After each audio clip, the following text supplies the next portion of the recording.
Reports అన్ని కరెక్ట్గా తీసుకున్నావుగా? ఏ నా మాట విను బాలు, నేను బెంగళూరులో ట్రీట్మెంట్ తీసుకున్నాను. పర్వాలేదు, నా కోసం రా. కమెన్.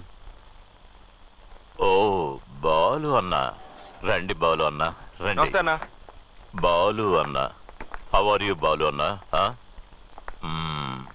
Susi, am right?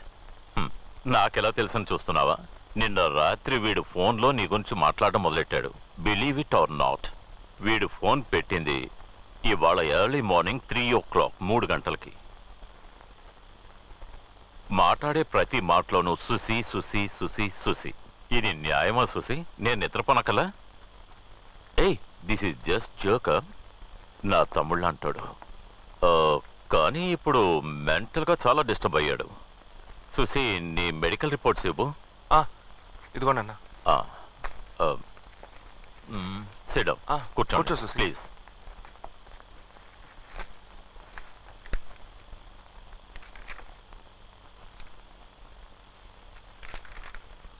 భయపడాల్సిందేం లేదు.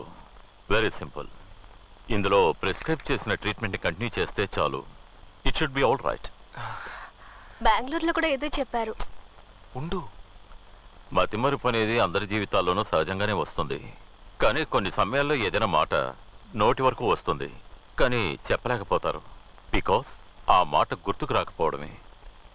ఎవరినైనా తల మీద గట్టిగా కొడితే వెంటనే కేక పెడతారు, అబ్బా మైండ్ బ్లాక్ అయ్యింది, 1 నిమిషం ఏం జరిగిందో తెలియలేదు అంటారు. వాళ్ళు ఆ 1 నిమిషాన్ని మర్చిపోయి ఉంటారు. సో మనం చూసే ప్రతి ఒక్క విషయం మనకి గుర్తుండాలనే రూల్ ఏం లేదు. మనకు ఒక విషయంలో ఇంట్రెస్ట్ లేదంటే దాన్ని మన కళ్ళు చూసినా అది మన మైండ్లో రిజిస్టర్ అవ్వదు. Eyes do not see what mind does not know. Susi suffer అయ్యేది post dramatic even amnesia. I mean ప్రస్తుతం జరిగే సంఘటనలో మర్చిపోవచ్చు. దీన్ని ఒక విధంగా రెగ్యులర్ థింకింగ్ ప్రాక్టీస్ చేస్తూ ఉంటే దాన్ని స్టెప్ బై స్టెప్ కరెక్ట్ చేయొచ్చు. అంటే ప్రాబ్లం లేనట్టేగా? మనిషి బ్రెయినే పెద్ద ప్రాబ్లం కదా. మన శరీరంలోనే చాలా కాంప్లికేటెడ్ అయిన పార్ట్ మన బ్రెయినే. ఇదే జరుగుతుంది ఇదే జరగదని ఎలాంటి జీనియస్ అయినా చెప్పలేరు. సపోజ్ సుసీకి ఆ పాస్ట్ 3 years ఒకవేళ గుర్తుకొచ్చిందే అనుకో, ఇప్పుడు ప్రెజెంట్లో జరిగే విషయాలన్నీ మర్చిపోవడానికి అవకాశం ఉంది. అర్థం కాలేదన్నా. యు సీ బాలు, ఇటువంటి ఎన్నో కేసులు నా దగ్గరికి వచ్చాయి. ట్రీట్మెంట్ చేయడానికి ముందు అయ్యా మీరే దేవుడని కాళ్ళు పట్టుకుంటారు. క్యూర్ అయ్యాక ఫీజు అడిగితే ఎవరయ్యా నువ్వు, నిన్నెప్పుడూ చూడనే లేదే అంటారు. కన్ఫ్యూజన్గా ఉందన్నా. కాదు బాలు, యాక్సిడెంట్కి ముందు 3 సంవత్సరాల క్రితం జరిగిన విషయాలు జ్ఞాపకం వచ్చాయంటే యాక్సిడెంట్ తరువాత ఈ 6 నెలల్లో జరిగిన విషయాలు. ఫర్ ఎగ్జాంపుల్, సుసి మెడ్రాస్కి వచ్చింది, ఇక్కడ అందరితో మెలిగింది, ఇవన్నీ మర్చిపోవడానికి అవకాశం ఉంది. ఒక మాటలో చెప్పాలంటే నిన్ను కూడా మర్చిపోవచ్చు.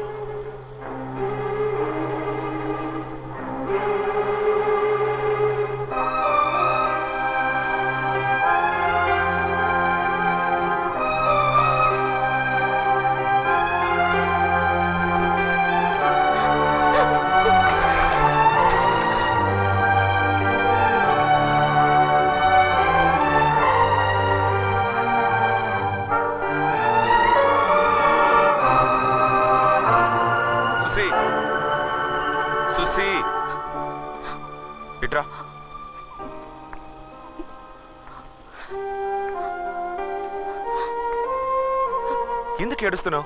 డాక్టర్ భయపడాల్సిందేమీ లేదని చెప్పారుగా. డాక్టర్ ఇంకేం చెప్పినా నేను దిగులు పడేదాన్ని కాదు. అంతెందుకు తొందరలో నేను చచ్చిపోతానని దిగులు పడేదాన్ని కాదు. కానీ నేను మర్చిపోతానని చెప్పారు చూడు, అదే తట్టుకోలేకపోతున్నాను. బాలు, డాక్టర్ చెప్పినట్టుగా ఏదైనా జరిగితే నువ్వు నన్ను వదిలిపెట్టావు కదా. నేనే నిన్ను మర్చిపోయి తెలియదని చెప్పినా, నిన్ను అసహ్యంగా చేతరించుకుని తరిమేసినా, నిన్ను మెడ పట్టుకుని బయటికి గెంటేయమన్నా నన్ను వదిలేవు కదూ.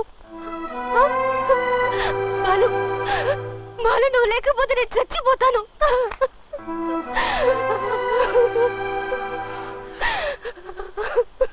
సుసి, సుసి, ఏడవకు.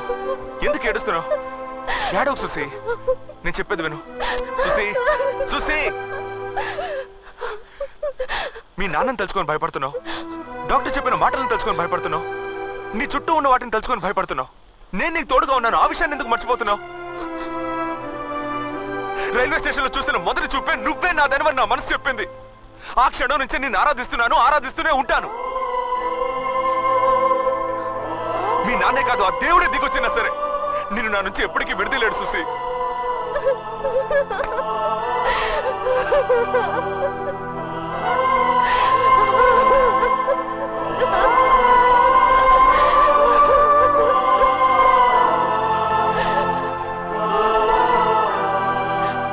భార్యకి నువ్వు వాళ్ళ ఇంటి కోడలు కాబోతున్నావు చాలా సంతోషపడుతుంది. నా బంగారు తల్లి చల్లగా ఉండాలమ్మా. అమ్మడు, ఇదిగో పువ్వులు తీసుకో. Thank you. మా బాలుకి నువ్వు మంచి జోడి. నేను మంచి జోడి కాదా ఏంటి?